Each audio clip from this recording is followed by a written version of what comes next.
fumbled after taking a snap, but it doesn't matter. Connects with Laporta. It's St. Brown who flips it. Jameer Gibbs. Detroit's secret weapon. How one overlooked rookie could fix the Lions' biggest nightmare. Detroit scope. Listen up, because what I'm about to tell you might be the most important storyline of the entire Lions offseason, and almost nobody is talking about it.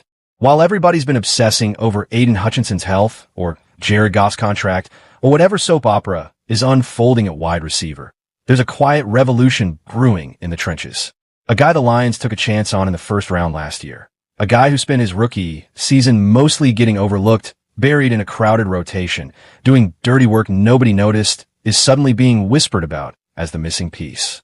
The piece that could turn Detroit's defense from a liability back into a wrecking ball. And if you followed this team for more than 5 minutes, you know exactly why that matters. Because when the Lions' defensive front gets nasty, this team doesn't just win. It terrorizes people. Let's rewind for a second, because you need to understand just how bad things got. Last season, the Detroit Lions could not get pressure up the middle. Not struggled a little. Brutal. Offensive coordinators around the league figured out fast that if you could handle Aidan Hutchinson on the edge, you could sit back, step up in a clean pocket, and pick Detroit's secondary apart all day. That's the nightmare scenario for any defense. When the interior of your line goes quiet, everything else falls apart behind it. Coverage sacks don't happen. Turnovers dry up. Suddenly a defense that used to make grown men flinch just looks ordinary. But here's where the story gets interesting. Buried in an off-season article that most fans scrolled right past was a name that should have jumped off the page. Detroit's first-round defensive tackle from the 2025 draft class. The 22-year-old they plucked out of Ohio State after he helped deliver them a national championship. He wasn't a household name during his rookie year. He wasn't terrible. He wasn't a pro bowler. He was just there, quietly logging snaps, quietly learning, quietly getting bigger and stronger while everyone's attention was locked on the flashier storylines. And now, heading into year 2, the whispers are getting louder that this kid might be the dark horse who fixes everything. So why now? Why is this the year? Buckle up, because the timeline actually makes a lot of sense once you connect the dots. First, think about what defensive tackle actually demands from a rookie. This isn't wide receiver, where explosiveness and route-running instincts can translate almost immediately. This is trench warfare against grown men. Men who have spent years adding functional strength, refining leverage, learning every dirty trick in the book to move bodies twice their size. Defensive tackle is widely considered one of the hardest positions in football to master as a rookie, precisely because you're stepping directly into a phone booth with grown men who don't lose their strength as they age. They might lose a step of quickness. They might lose some explosiveness. But raw functional strength? That sticks around.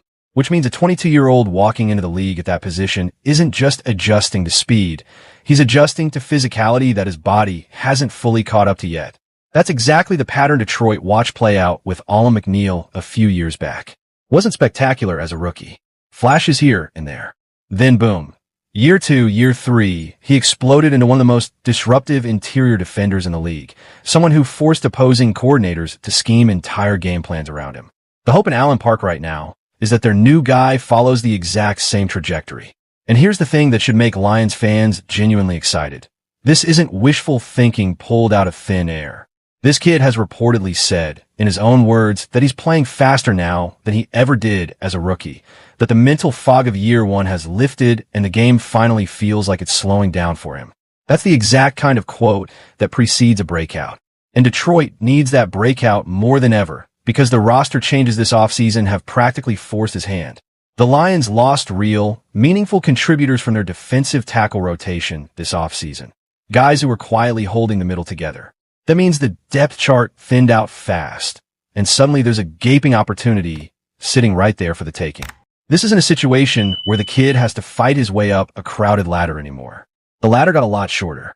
If he's ready, the door is wide open, and the Lions are all but counting on him to walk through it as a full-time starter next to Aidan McNeil in the middle of that defensive front. Now here's where it gets even juicier, because this isn't just about one guy. It's about a whole interior unit trying to get healthy and hungry at the same time.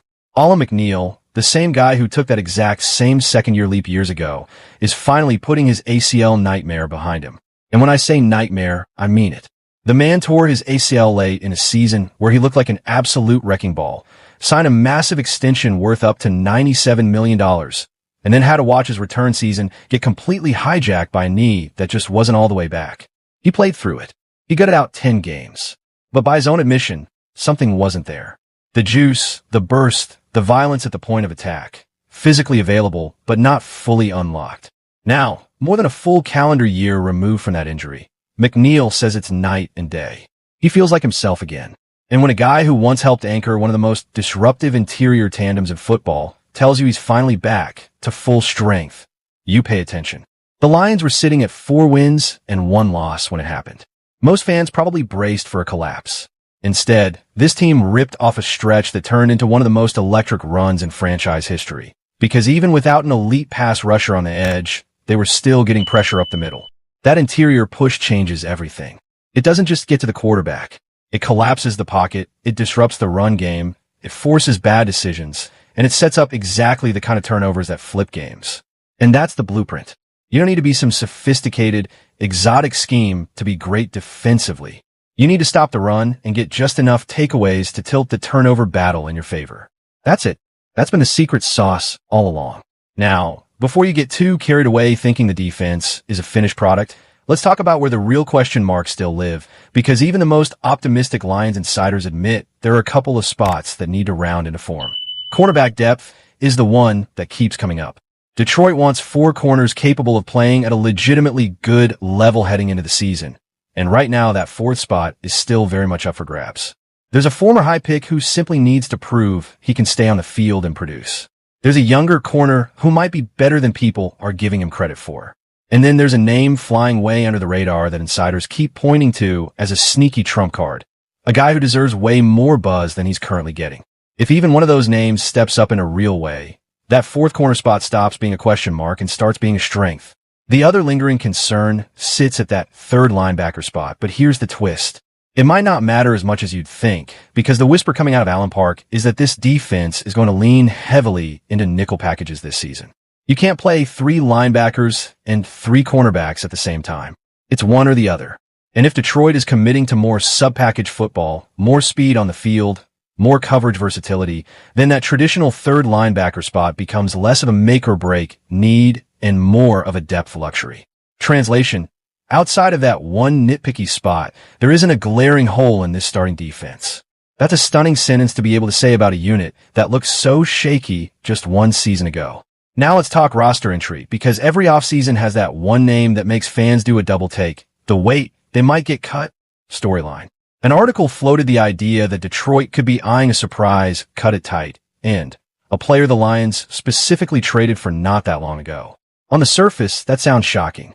But dig a little deeper, and it actually makes total sense. If a younger, cheaper option on a roster has shown he can do the exact same job, sometimes the more expensive veteran becomes expendable. That's just roster math. It's not personal. It's business. But that's not even where the real surprise cuts tend to hide. The truly shocking cuts are always the guys who catch fire during training camp and preseason. The diamond in the rough who suddenly looks unstoppable against backup competition, has fans buzzing on social media, gets everybody convinced he's the next guy, and then gets released 2 weeks later because he simply couldn't do it against starters. It happens every single year without fail. Somebody's going to have that moment this preseason. Keep your eyes open because you'll know it when you see it.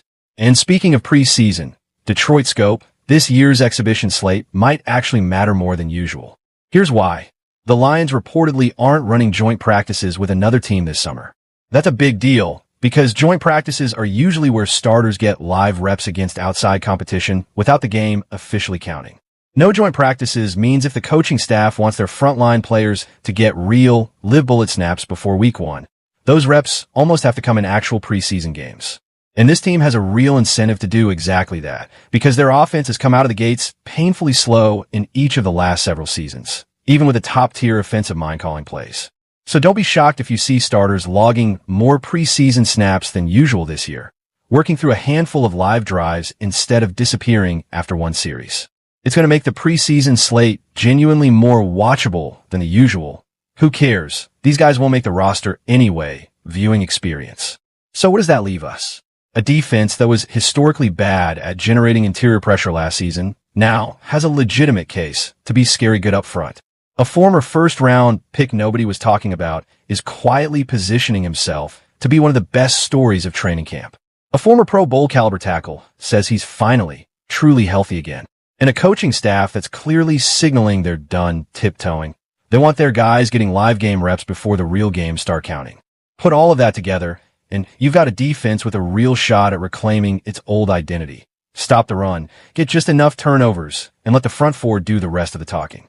This is exactly the kind of storyline that gets buried under bigger headlines, but ends up deciding entire seasons. Nobody remembers the flashy free agent signing if the guy, quietly developing in year 2, is the one who actually tips the scales.